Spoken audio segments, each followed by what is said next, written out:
Can you blame Declan Rice for switching allegiances to England? After all, it's every boy's dream, winning the Nations League. A couple of weeks ago, during the international break, Jamie went to Wembley, where he was asking England fans who they think should be starting in a holding midfield role. Eric Dyer. Jordan Henderson. Eric Dyer. Dyer. And he had a cracking World Cup. He got put down a lot. Dele Alli. Dyer's all right. Jordan Henderson's having a pretty good... Probably Jordan Henderson. Henderson's good in the holding midfield. I think he's got the experience of being captain, so that's always like something good to bring. Henderson being a captain of Liverpool, good choice.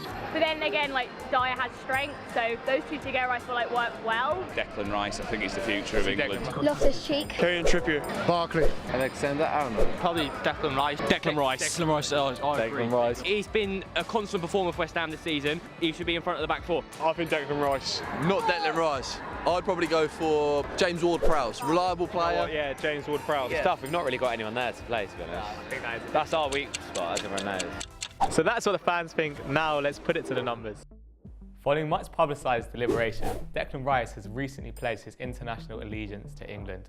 In today's 3-Minute Myth episode, we take a look at whether his performances this season warrant him a starting place. We believe there are 4 main candidates for the holding midfield role: Henderson, Dyer, Winks and now Rice.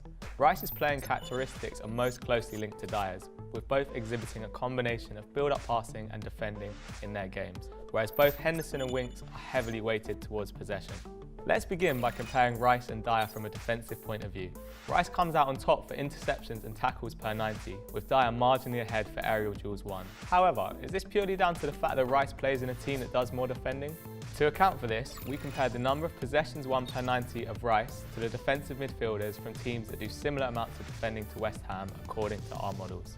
In this respect, Rice is clearly outperforming his rivals, reading the game and pouncing on loose balls far more effectively than his counterparts. So seemingly Rice has very strong capabilities, but would his inclusion sacrifice the ball progression of Winks and Henderson?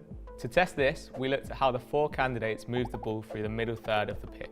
On average, Henderson's passes advance his team up the pitch the furthest distance. However, build-up play is more complicated than this. Arguably one of the most important parts of deep playmaking is the ability to see the bigger picture, playing intelligent passes that unleash the more creative midfielders.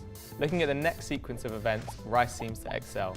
A second pass after he has the ball at his feet allows West Ham to progress significantly further up the pitch. Adding in a third pass and they advance even further. Again, this may be a consequence of team style. When we compare Rice against teams with similar possession stats and directness, his initial pass is still allowing his team to progress the furthest down the field.